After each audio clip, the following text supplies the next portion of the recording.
Muito bom dia, seja muito bem-vindo ao nosso programa Manhã Viva. Que bom é estar na sua companhia todas as manhãs, já somos uma grande família.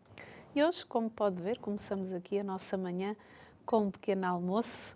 Não sei se já tomou o seu, se ainda não tomou, desejo-lhe um bom apetite e uma boa refeição. Hoje o nosso tema vai ser sobre as mulheres no Antigo e Novo Testamento. E para isso tenho aqui connosco a Isabel Maria Alçada Cardoso, que é colaboradora na lecionação de Cristianismo e Cultura na Faculdade de Direito e na Faculdade de Ciências Humanas da Universidade Católica Portuguesa. Seja muito bem-vindo ao nosso programa. Muito obrigada pelo convite e também é um gosto estar aqui convosco. E como de manhã é que se começa o dia, vamos iniciar a nossa manhã com um momento de oração em que eu convidei em casa a invocar juntamente comigo a Santíssima Trindade. Em nome do Pai, do Filho e do Espírito Santo. Amém.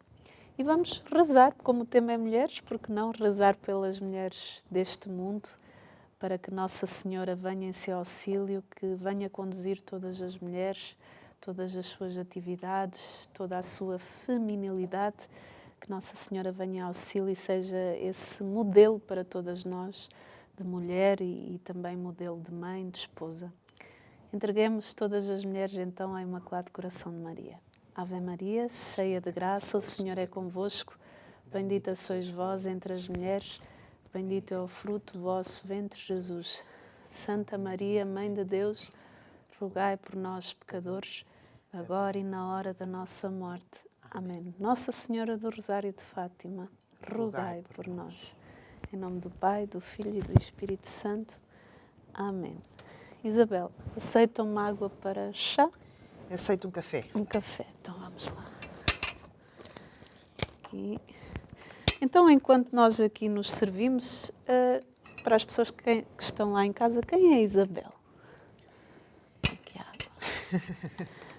Eu, como digo, nasci em Coimbra, mas desde pequena fui batizada em Lisboa. Sim. E desde pequena que vivo em Lisboa. Portanto, estudei em Lisboa, fiz todos os meus estudos em Lisboa e, entretanto, formei-me em Engenharia Civil no Técnico, nos anos 80. Sim. E depois, mais tarde, em 2003, comecei a estudar Teologia e comecei a interessar-me por Teologia e acabei a fazer o doutoramento em Roma, no Instituto Pontifício Patrístico Augustiniano, que estuda, o tema que estuda, sobretudo, são os padres da Igreja. Portanto, desde 2010 que leciono Cristianismo e Cultura, não só nessas faculdades, portanto, mas também na Faculdade de Economia, Licenciatura em Enfermagem. Portanto, nós somos uma bolsa de professores de Cristianismo e Cultura e que, conforme os pedidos das outras faculdades, nos atribuem as turmas que damos. Portanto, no primeiro semestre dei, de facto, essas turmas. Agora, por exemplo, estou a dar a Licenciatura em Enfermagem. Sim. E a Economia. Portanto, vamos variando. Fale-nos do desafio de lecionar disciplinas relacionadas com o cristianismo nos tempos de hoje. É um desafio muito grande, porque, por um lado, o cristianismo, ou seja, eu nem gosto muito de dizer cristianismo, porque Jesus Cristo, Deus faz-se homem, entra na história. E entra na história, portanto, toda a cultura acaba por ser o lugar da sua ação, de onde ele está. Ele diz, onde 2 ou 3 tiverem meu nome, eu estarei no meio deles. Portanto, de alguma forma, Jesus Cristo, quando entra na história, entra numa cultura concreta, num tempo concreto, que tem todas as características que fazem parte do ambiente em que vivia. A língua, o modo de se vestir, as coisas que fazia, a educação dos pais, etc. E encontra outras culturas que o recebem, designadamente a cultura grega, a cultura hebraica, obviamente. Ele nasce judeu, numa família judaica, ele faz todos os ritos de passagem, ele sobe ao templo, etc. Portanto, perceber que o cristianismo não é a encarnação, o próprio mistério da encarnação está diretamente ligado à cultura, ou seja, os próprios cristãos, e se nos lembrarmos, por exemplo, da carta a Diogneto, aquela carta de um cristão desconhecido a um pagão Diogneto, diz isso precisamente, que os cristãos vivem neste mundo, mas a sua pátria é outra, etc. Tudo isso. Portanto, o cristianismo, se pudermos dizer, não vive desencarnado da cultura. E por isso, por exemplo, percebemos o que se fala da enculturação do Evangelho, etc, etc, etc. Por isso é que é tão importante nós falarmos do cristianismo como cultura para entendermos também um bocadinho da nossa história. Ou seja, a cultura cristã nasce, não há, digo de outra maneira, não existe uma cultura cristã. Não é, do meu ponto de vista, não é correto falar de uma cultura cristã. Os cristãos vivem encarnados, mergulhados na cultura onde nasceram, seja na China, na América Latina, na Europa, etc. E a sua vida em Cristo, aquilo a que se pode chamar a sua espiritualidade, que, como São Paulo diz, é a vida em Cristo. A sua vida em Cristo é uma vida encarnada. E, portanto, fazem os trabalhos como todos os outros fazem, mas com esta tensão para se identificarem constantemente com Jesus, com Jesus Cristo. E, portanto, é daí que nasce um modo cristão de viver a cultura. Eu não lhe chamaria cultura cristã, mas um modo cristão de viver a cultura e de estar encarnado, e por isso se usa essa palavra enculturado, na cultura em que está. Ou seja, e nós vemos expressões diferentes conforme as várias regiões do mundo, e de perceber que aquilo que une todas estas pessoas é verdadeiramente esta tensão para se identificarem com Cristo e depois a Eucaristia que celebram, etc, etc, etc. O que nos permite saber sobre as mulheres da atualidade e o conhecimento histórico desta fase da questão das mulheres da Bíblia. É importante nós conhecermos a Bíblia porque, por um lado, a Bíblia ajuda-nos a perceber, e falando sobretudo agora em primeiro lugar no Antigo Testamento, qual foi a cultura onde Jesus nasceu, a cultura em que ele foi educado, se pudermos dizer assim. Jesus afirma que o seu pai, que ele é Deus e é o Deus de Israel, ou seja, o Deus de Israel, que é o Deus dos judeus, é o Deus dos cristãos, ou seja, não é diferente. E, portanto, é importante conhecer, e o Antigo Testamento também é uma história que Deus faz com o seu povo, porque deseja salvá-lo. Chama Abraão de Ur, com a sua família, promete-lhe uma terra e uma descendência, põe-o a caminho. Ora, esta história faz-se com homens e mulheres. Sim. Portanto, não é uma história só de Deus, ou não é uma história que foi escrita, que foi entregue e foi escrita. Não, é uma vida. Ou seja, a Bíblia em si é esta história que Deus faz com o seu povo, que no fundo todo o Antigo Testamento prepara para o reconhecimento desta nova eterna aliança. Deus vai fazendo alianças ao longo de toda a história e nessas alianças é assim, esta vida é tecida de homens e mulheres. Sim. Não é só tecida de homens. E, portanto, e prepara para o momento em que o anjo anuncia a Maria e que aquele grumo de sangue pequenino, naquela rapariguinha, começa a desenvolver-se no seu útero e que depois, mais tarde, vai nascer um rapaz e que é Jesus e que é Deus. Sim. É homem e é Deus. Mas perceber, e depois esta história continua. Já uma história, como é que eu ia dizer, continua de uma forma muito mais carnal, se pudermos dizer, porque se antes não podíamos sequer pronunciar o nome de Deus, não podíamos sequer, isto é, representar o rosto de Deus, a partir de agora temos o rosto de Deus porque Jesus encarnou e deu-nos a conhecer o seu rosto.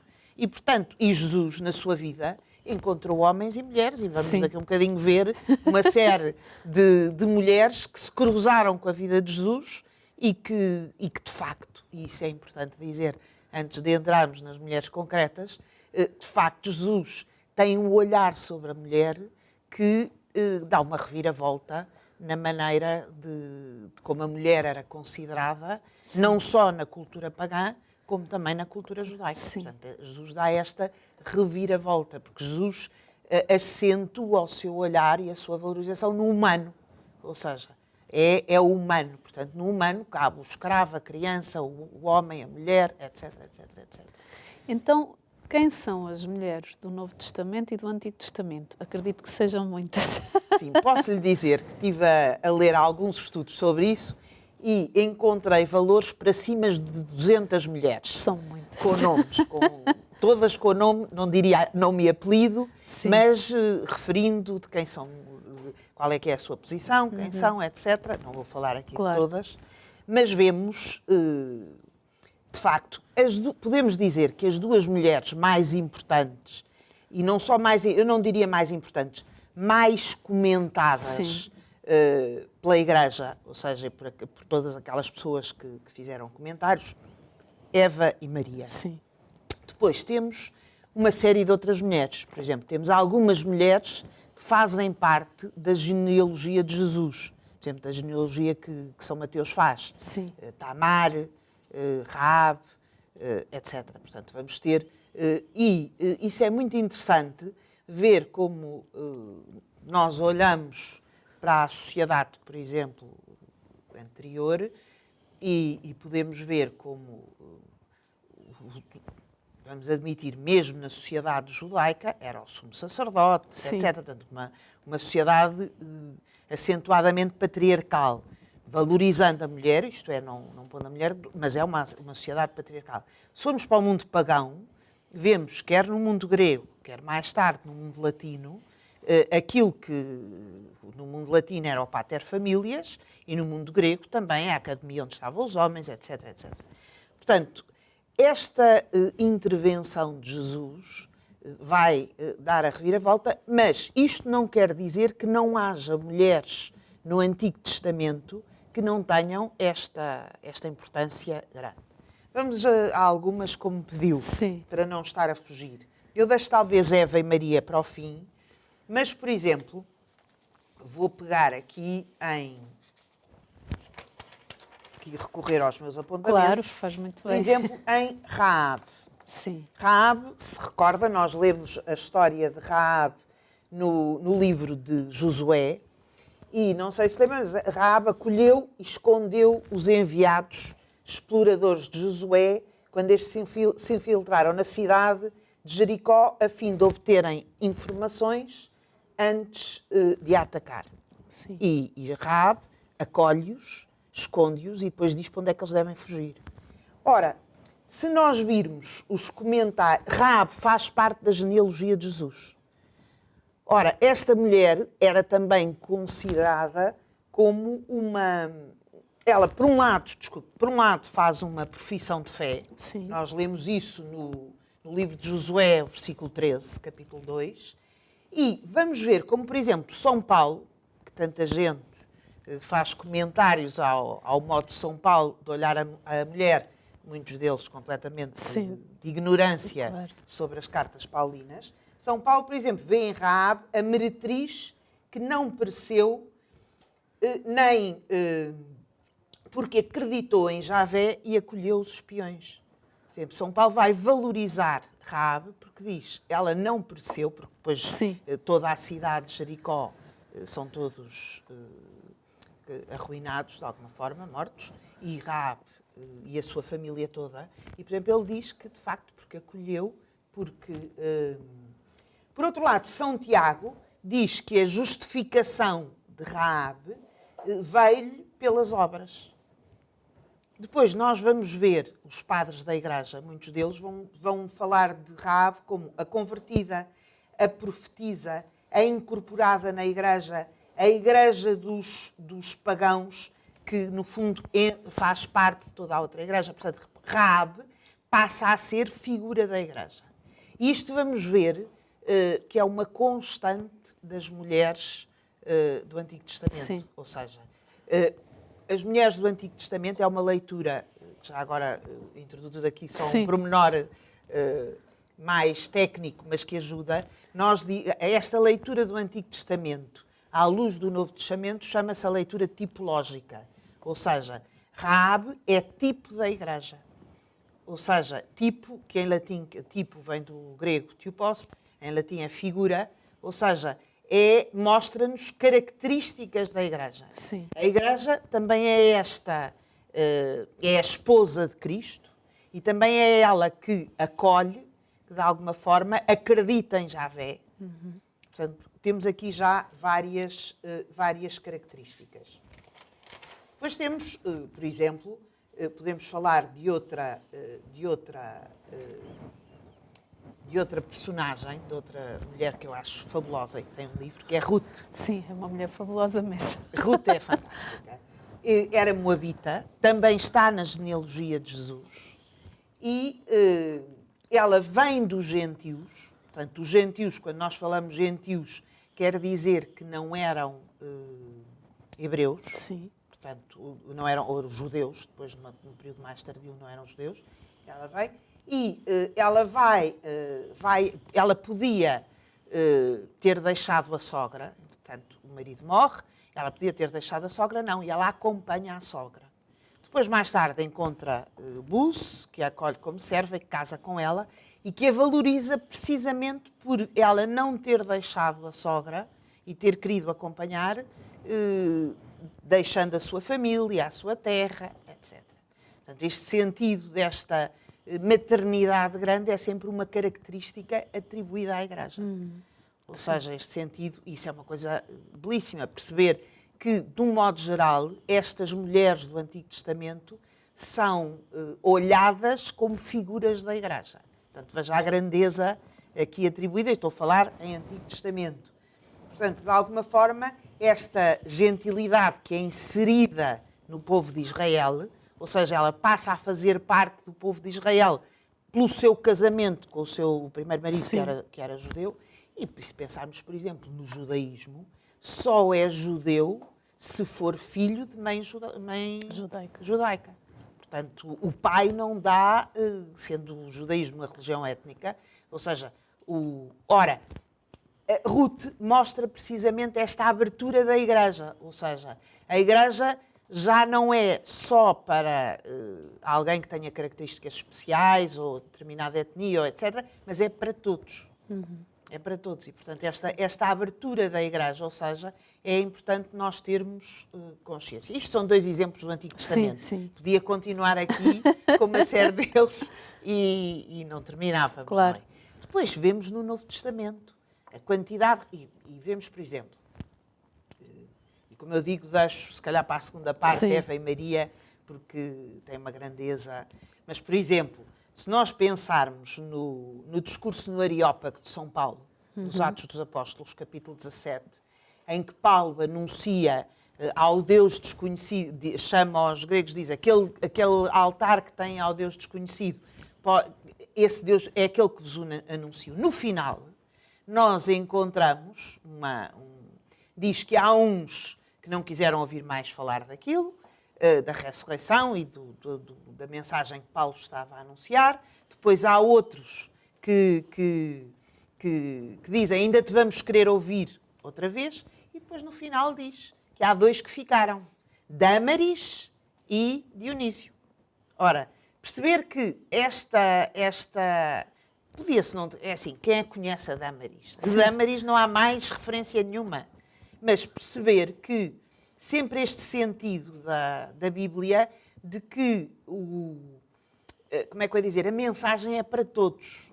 E neste sentido, agora que estamos a falar das mulheres, as mulheres estão sempre presentes. É verdade. E as mulheres, de alguma forma, ficam. Algumas ter-se-ão ido embora, certamente, mas há algumas que ficam. Portanto, o autor, neste caso São Lucas, podia ter dito, podia lá pôr Dionísio, outro nome qualquer, a nós... era uma... assim, agora, está lá Dâmaris. Portanto, é este sentido de perceber da participação das mulheres nos diversos atos, nas diversas... E, portanto, não são descartáveis, como se diz hoje. Passaram 2000 anos O que é que nós podemos aprender com as mulheres do Antigo Testamento e do Novo Testamento? Muitas coisas, muitas coisas. Há variadíssimos, por exemplo, as mulheres do Antigo Testamento, há várias mulheres, uma das características, encontramos algumas profetisas do Antigo e Novo Testamento. Temos, por exemplo, a profetisa Ana, que está com Simeão, quando os pais vão apresentar o menino ao templo. Sim. Portanto, esta capacidade de ser profetisa e o profeta não é, ou a profeta neste caso, não é magia, não é adivinhação, mas é partindo da realidade, ou seja, dizer, falar aquilo que o Espírito inspira e, portanto, ter esta consciência. Por exemplo, a questão da fidelidade. Há sempre uma grande comparação entre a fidelidade da Igreja a Cristo e a fidelidade da mulher ao marido. Sim. Portanto, este sentido da fidelidade é uma característica muito associada às mulheres, no sentido de fidelidade. A maternidade, o sentido deste acolhimento que já falámos de algumas das mulheres. Outro exemplo, por exemplo, que encontramos em Bersabeia e David, o sentido que Bersabeia, que de alguma forma há toda aquela atrapalhada com Urias e etc., Sim. mas que no fundo ela, quando David a vai buscar, ela podia ter ido embora e não. Portanto, este sentido e que depois permanece com David e é a mãe de Salomão, este sentido da conversão, de um coração que assume o seu pecado também e que se converte. Portanto, este sentido da Igreja também que se converte. Portanto, há todas estas... podíamos estar aqui uma tarde inteira. O que pode revelar a leitura cuidadosa dos textos bíblicos sobre o povo de Israel e da Igreja primitiva, tendo em conta a cultura e a religião da época? As mulheres tinham protagonismo? Qual era a sua atuação? As mulheres, como é que eu hei dizer? O protagonismo, nós hoje associamos protagonismo a visibilidade. E protagonismo não tem nada a ver com visibilidade. Ou seja, mas isto tanto faz no feminino como no masculino. O protagonismo, nós hoje, é assim, se olharmos para a sociedade, saindo do mundo bíblico, se olharmos para a sociedade, conseguimos identificar tantas pessoas ao longo da história que às vezes não se soube nada delas e só anos mais tarde é que se percebe a importância que tiveram. Por exemplo, vou dar um exemplo. Há uma senhora, Dorothy Day, que no tempo da Grande Depressão fez um trabalho, saindo aqui do mundo bíblico, um trabalho exemplar, por exemplo, no auxílio dos pobres, etc., na América, e que hoje foi canonizada. Isto é, agora está canonizada. Portanto, perceber, ora, o papel da mulher, o seu protagonismo tem a ver com isso. Muitas vezes com os seus silêncios, por outras vezes com as suas intervenções. Sim. Vemos, por exemplo, a Rainha Esther. Sim. Vemos, por exemplo, tantas mulheres que, de alguma forma, outra vez, no seu acolhimento, nós vemos, por exemplo, se lermos os Atos dos Apóstolos, vemos Áquila e Prisca, ou seja, tantas famílias que nas suas casas que os cristãos começam a celebrar as primeiras Eucaristias dominicais. Aquilo que dizem, sei o domingo, não podemos viver, acontecia no século I, logo nos inícios, em casas particulares, vilas grandes, obviamente. Ora, todo este acolhimento, se pudermos dizer, toda esta contribuição para que o cristianismo se pudesse, elas também, o cuidado com os filhos, o ensino, etc. Portanto, e muitas vezes também no aconselhamento dos maridos, na relação com as outras pessoas. Nós lemos isso na Bíblia. Um dos livros que eu aconselho sempre a ler, para se quiser conhecer bem o início da vida cristã, é o livro dos Atos dos Apóstolos. O livro dos Atos dos Apóstolos conta-nos, de facto, como é que aquele punhado de homens e mulheres viviam, e não é só isso.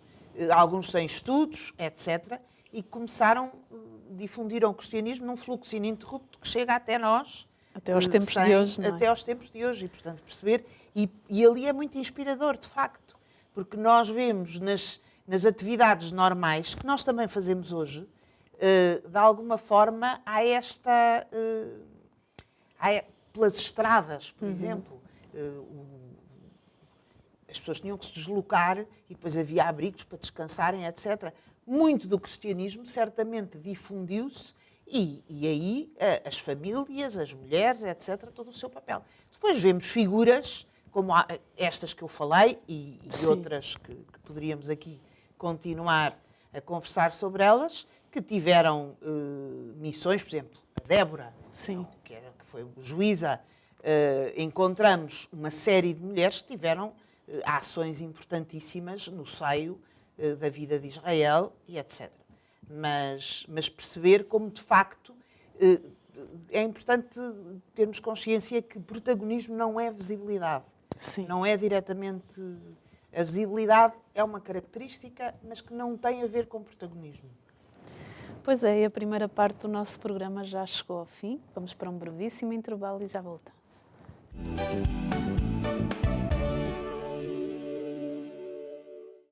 E estamos na segunda parte do nosso programa Manhã Viva. Hoje estamos a falar sobre as mulheres do Antigo e do Novo Testamento.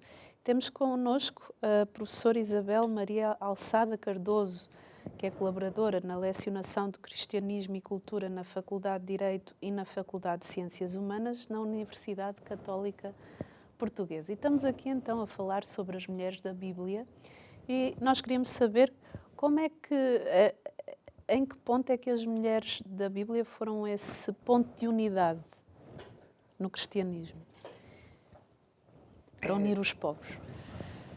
É assim, um ponto de unidade, de alguma forma, nós vamos encontrar mulheres que vêm que são do povo judeu e vamos encontrar mulheres que vêm também dos gentios. Sim. Encontramos vários exemplos, por exemplo, a Hemorroíça, a filha de Jairo. Jairo era o chefe da sinagoga. Sim. Por exemplo, nos relatos da Hemorroíça e da filha de Jairo, nós encontramos esta proximidade, ou seja, Jairo, que era o chefe da sinagoga e que vem do mundo judaico, acredita em Jesus, ou seja, tem esta fé em Jesus e pede-lhe a cura da filha.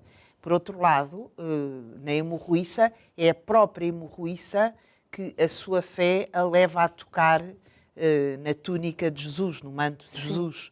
E, portanto, perceber como e depois vamos ver ao longo a própria, por exemplo, aquela mulher que nós, naquela refeição, que derrama o vaso de alabastro com nardo puro nos pés de Jesus e que os limpa com os seus cabelos. Portanto, este sentido de perceber que a atratividade de Jesus, a atratividade da sua pessoa, da sua mensagem, que é ele próprio, que é uma vida, que não é uma doutrina, que é um olhar que muda os corações, é essa atratividade que leva a esta unidade. Ou seja, todos aqueles que olham para Jesus e que o reconhecem como verdadeiramente aquilo que ele era, verdadeiro Deus, verdadeiro homem, mas, sobretudo, capaz de desvelar o humano de cada pessoa, capaz de olhar aquilo que há de bom em cada pessoa, se pudermos dizer, e de o exaltar, é isso que leva a criar esta unidade. E nas mulheres isso é evidente. Sim. Nós vemos, por exemplo, aquela mulher que estava para ser apedrejada por ter sido colhida em flagrante adultério e que Jesus lhe diz, ninguém lhe atira pedras, pois no final Jesus lhe diz, vai e não tornes a pecar. Ou seja, neste sentido, a atratividade de Jesus, este olhar de Jesus que desvela o humano que há em cada pessoa, e neste caso estamos a falar nas mulheres, é aquilo que as leva a esta mudança. E uma mudança que, por um lado, não conseguem deixar de seguir Jesus, ou seja, de seguir esta atração, esta afeição, e, por outro lado, que as leva a contar aos outros. Sim. E, portanto, isso Ou seja, aquela experiência que cada uma delas faz é a experiência que eles vão contar. E, portanto, elas próprias, as suas vidas, passam a ter esta atratividade que Jesus tem. Ou seja, esta atratividade que nasce do facto de elas terem a sua vida, o seu olhar, esta tensão em seguir aquilo que Jesus é, aquilo que Jesus, a relação que Jesus estabeleceu inicialmente com elas. Fala-nos da construção da imagem feminina no judaísmo bíblico e como é que isso influenciou a imagem que temos hoje da mulher de religião católica. Sim, é importante perceber que como eu referi há pouco na primeira parte, a mulher é aquela que transmite, ou seja, um judeu é judeu se tem uma mãe judaica. Portanto, isso é importante. Depois, há uma série de características da mulher judaica, no fundo, esta fidelidade à sua religião, ao marido, aos filhos, a maternidade, o cuidado com os filhos, portanto, os seus trabalhos também. Uhum. Ora, esta relação, no fundo, este olhar, porque a imagem é sempre, se no Novo Testamento nós olhamos para Cristo, é o esposo, a Igreja é a esposa, no Antigo Testamento, e nós temos um exemplo muito claro no livro do Cântico dos Cânticos, no Antigo Testamento, Deus é o esposo que desposa o seu povo. Ou seja, e portanto esta relação, a mulher encarna este povo. Ou seja, a mulher é este povo que Deus chama, que põe a caminho, e portanto o grande paralelismo é este povo que no Novo Testamento é a Igreja. Ou seja, que é, no Novo Testamento, não é só um povo escolhido por Deus, mas é a continuidade de Jesus Cristo na história. Ou seja, aqueles que querem encontrar hoje Jesus Cristo, encontram-no na Igreja, e que a mulher é a figura por excelência da Igreja. Porquê? Porque ele próprio disse, onde 2 ou 3 estiverem reunidos em meu nome, Mateus 18, 20, eu estarei no meio deles. Uhum. Portanto, o grande paralelismo, que podemos, de uma forma mais simples, o grande paralelismo é este povo, no Novo Testamento é a Igreja. Uhum. E este Deus, que era um Deus distante, que falava através dos seus profetas, alianças na história, que entrava na história, etc., entrou na história definitivamente em Jesus Cristo, e por isso ele é a nova eterna aliança, e estabeleceu esta relação, e portanto este povo é, no fundo, a figura, a mulher é a figura deste povo. E isso é totalmente evidente se lermos o livro do Cântico dos Cânticos, porque vemos o amor que o amado tem à amada e o amor da amada pelo amado. Sim. E, portanto, todo aquele poema, que é uma beleza extraordinária, percebemos qual é a relação. Ali, eu acho que se torna evidente o valor da mulher no Antigo Testamento. Fala-nos da independência da mulher da Mesopotâmia. Isso é um bocadinho mais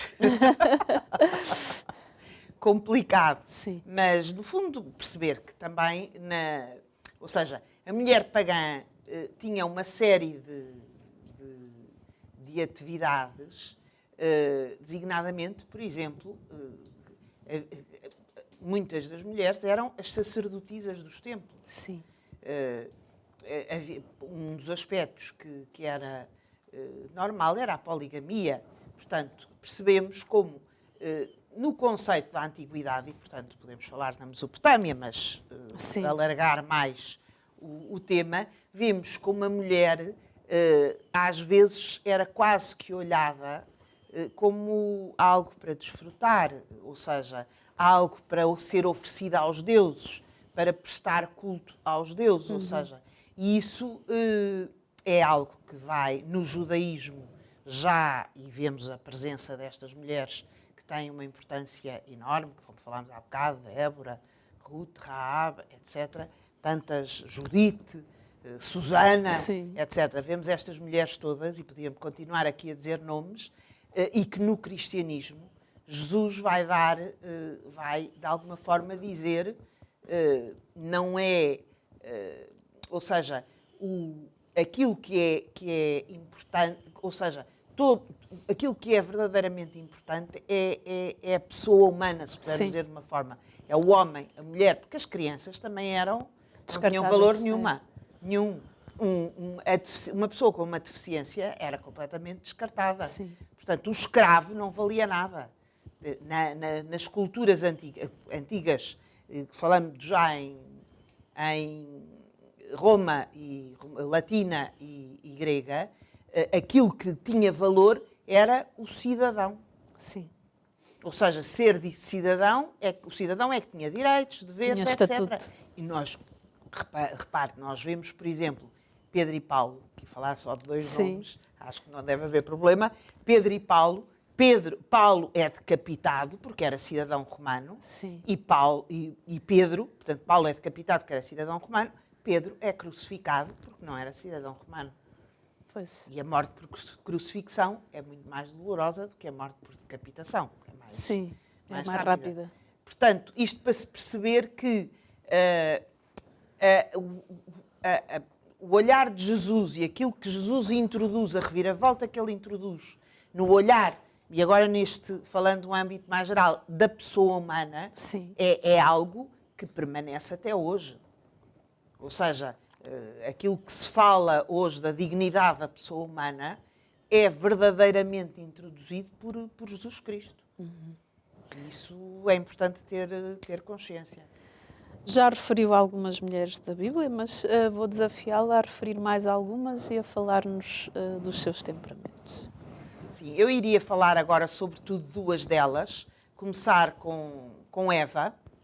Eva é do Antigo Testamento também, mas é muito importante porque Eva é a mãe de todos os viventes. Sim. Estes viventes que agora são investidos por esta força do alto, o Espírito Santo, e que recebem o batismo, ou seja, os cristãos. E, portanto, nós podemos ver que Eva é tirada de Adão, ou seja, no sentido de sublinhar que é da mesma natureza que Adão, e a Igreja nasce do lado aberto de Cristo, ou seja, quando nasce sangue e quando sai sangue e água. A Igreja é esse sangue, sinal da Eucaristia, água, sinal do batismo. Sim. Sempre foi interpretada assim. Portanto, a Igreja nasce do lado aberto de Cristo, Eva é tirada de Adão, neste sentido. Eva é criada para auxiliar Adão. A Igreja nasce para colaborar com Cristo. É a continuidade de Jesus Cristo na história. Eva é a esposa de Adão, deixando pai e mãe para formar um só com ele. Ora, a Igreja é também tirada do meio dos povos pagãos e do judaísmo para se unir a Cristo como esposa fiel e unida ao único esposo. Portanto, nós vemos este paralelismo que, de alguma forma, vários padres da Igreja fazem. Um em particular é, por exemplo, Santo Ambrósio, no seu comentário ao Evangelho de Lucas, mas que nos ajuda a perceber o valor desta mulher. E depois percebemos como esta mulher, que, devido à sua queda, de alguma forma introduz, não só ela, com Adão, mas introduz o pecado, é totalmente redimida para outra mulher, que é Maria. Sim, que dizem que é a nova Eva. A nova Eva, exatamente. Alguns padres da Igreja chamam-lhe a nova Eva. E podemos ver como Maria, que era uma rapariguinha nova, estava prometida a um rapaz, José. No mundo judaico, normalmente, temos primeiro os esponsais, que é como uma celebração de noivado, diríamos nós, mas que já há, ou seja, na celebração de noivado já há uma promessa e que não pode ser quebrada. E depois, mais tarde, é o casamento. Ora, o que é que acontecia, como nós diríamos hoje nos nossos termos? Ora, Maria, a certa altura, tem este anúncio do anjo. Imagine, vale a pena nós metermos na pele. Uma rapariguinha nova em que diz que vai ser, e ela, mas como é que isto vai acontecer? E a anunciação, por exemplo, os vários padres da Igreja, de alguma forma, sempre a entenderam como é o momento da encarnação. Sim.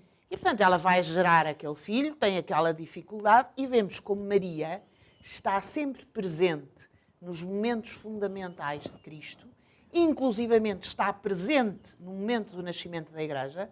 Se lermos o livro dos Atos dos Apóstolos, o capítulo 2, no Pentecostes, ela estava no cenáculo com os apóstolos. E, portanto, e vamos ver que Maria tem pouca visibilidade em todo o... Mas É protagonista. Mas o seu protagonismo é absolutamente... Nós lemos nos Evangelhos, e guardava tudo no seu coração. Sim. Este guardar tudo no seu coração. Ora, está a ver, mas vamos ver outros momentos. Portanto, nós estamos a ver que na encarnação de Jesus, ou seja, quando Deus se faz homem, entra na história, é uma mulher. Sim. E na sua ressurreição, quem são as primeiras a reconhecer o ressuscitado? São aquilo que se chamam as miróforas. As miróforas são aquelas que iam levar Sim. a mirra, que é um óleo, um bálsamo típico para a preparação dos corpos depois da sua morte, para ficarem sepultados. E como Jesus foi sepultado antes do início do Shabat, para que pusessem, e porque os primeiros seguidores de Jesus eram todos judeus, portanto, como foi, não houve tempo para preparar. O túmulo era novo, de José de Arimateia, foi lá colocado, e elas, quando chegam lá, não está lá. Depois nós vemos que os 4 evangelistas dizem que estão 2, estão 3, mas vemos que Maria está lá sempre. Sim. E, portanto, é impressionante ver como estas mulheres são elas que vão dizer aos apóstolos. Portanto, reparem, este anúncio quão difícil deveria ser isto para elas. Ou seja, chegam lá, têm a pedra afastada, O sepulcro está vazio. o sepulcro está vazio. Elas, por exemplo, Madalena vê um jardineiro, portanto, percebe-se que este olhar para Jesus ressuscitado não se reconhece como era anteriormente, reconhece depois ou porque chama ao nome, ou porque tem as chagas, etc. E vemos como o protagonismo delas está neste... Elas não duvidaram, imediatamente foram dizer, como lhes dizia, vão dizer, como lhes disse o anjo que pode ser mensageiro, porque anjo em grego é angelos, angelos quer dizer mensageiro, por isso é que nos textos nós temos um jovem, 2 jovens, um anjo, só que a palavra anjo é angelos, que é mensageiro. Sim. Portanto, temos aqui, às vezes, este jogo de palavras. E, portanto, elas estão presentes. Madalena tem esta presença em todos os textos, se fala que Madalena estava, os 4 relatos da ressurreição. E depois vamos ver, se lermos o livro dos Atos dos Apóstolos, vamos ver a importância das mulheres neste anúncio da mensagem cristã. Portanto, é de facto uma coisa fantástica. E repare, e protagonismo, insisto, não é visibilidade. Protagonismo é este, com os olhos fixos em Jesus, deixar que a sua vida seja determinada por esta atração que Jesus é. Eu acho muito giro porque o filme do Mel Gibson, Sim. A Paixão de Cristo, mostra muito bem esse protagonismo de Nossa Senhora, que ela praticamente não fala. Exatamente. Mas todos os momentos cruciais, Exatamente. ela estava presente e isso é muito bonito. Fale-nos do papel das mulheres também nas guerras. Há alguma que queira referir como exemplo?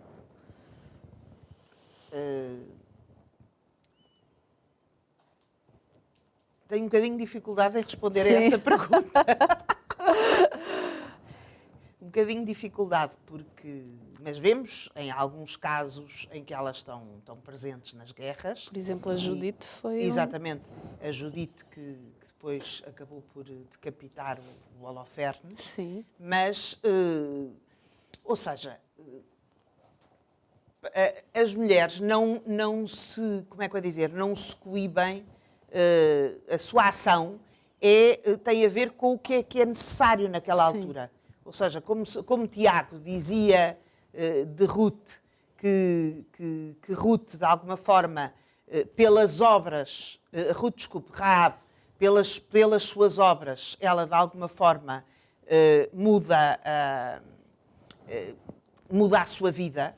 Ou seja, da mesma maneira, as mulheres diante dos trabalhos que têm que fazer, ou diante da situação, elas, de alguma forma,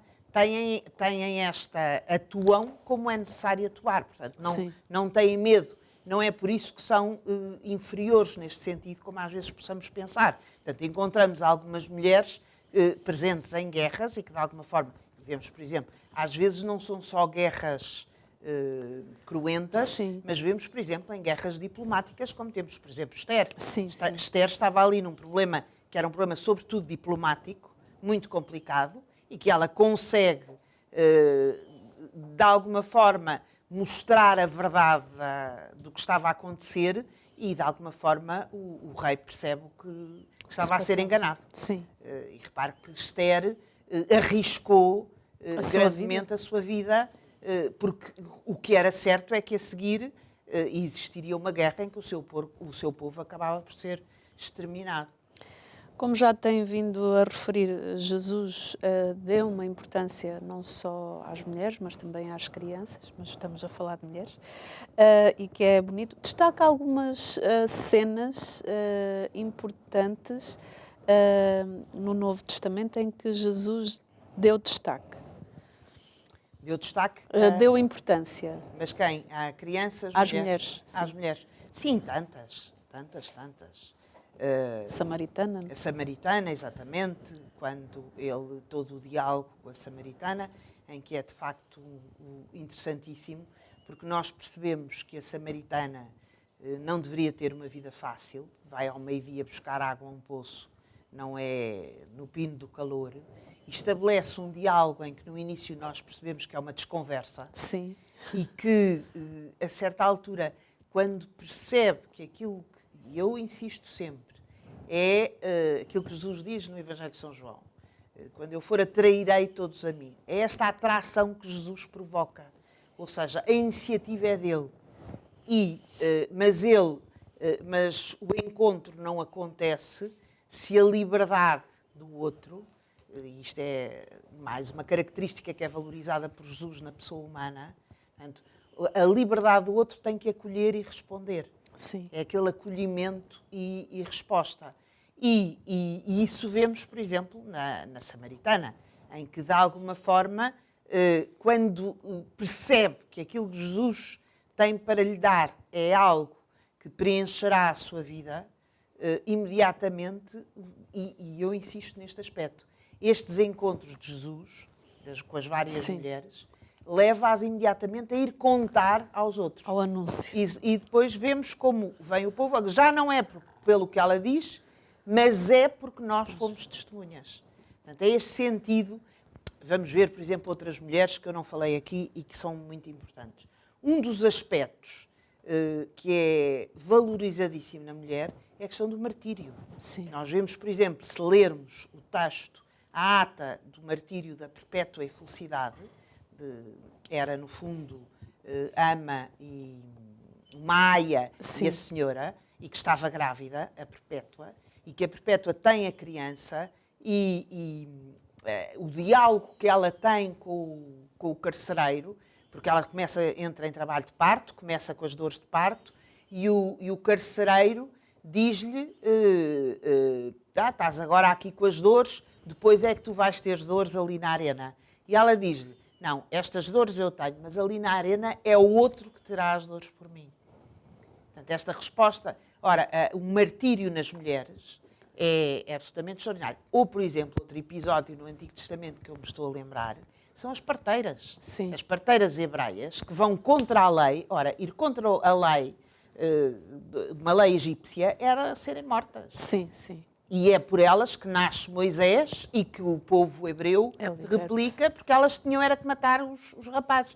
Portanto, muitas vezes nós vemos que nem sabemos qual é que era o nome das parteiras. Deve ser. Portanto, muitas vezes temos, e podíamos estar aqui, episódios. Temos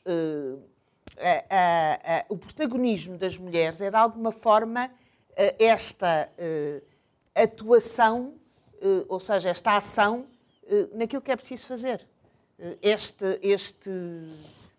Este cuidado, esta oração, algo também que é muito atribuído às mulheres, este olhar. Sim. De facto é extraordinário. O nosso programa, infelizmente, chegou ao fim. Uma mensagem para quem está lá em casa. Sobretudo que a grande mensagem é que não resistamos a esta atração de Jesus.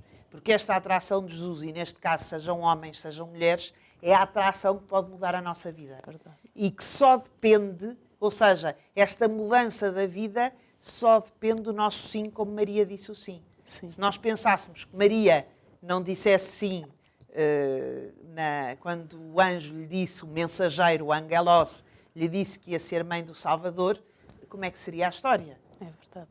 Portanto, é deixar-nos atrair por Jesus, porque é Ele que pode mudar a nossa vida e torná-la mais feliz. Muito obrigada pela Obrigada. sua presença e por nos ter trazido um tema tão interessante. Acredito que aí em casa hoje tenha aprendido um bocadinho mais, até sobre as mulheres da Bíblia e sobre a sua importância na nossa história de salvação. E assim me despeço até ao próximo programa, se Deus quiser, e saiba que pode ver este programa também no nosso canal do YouTube.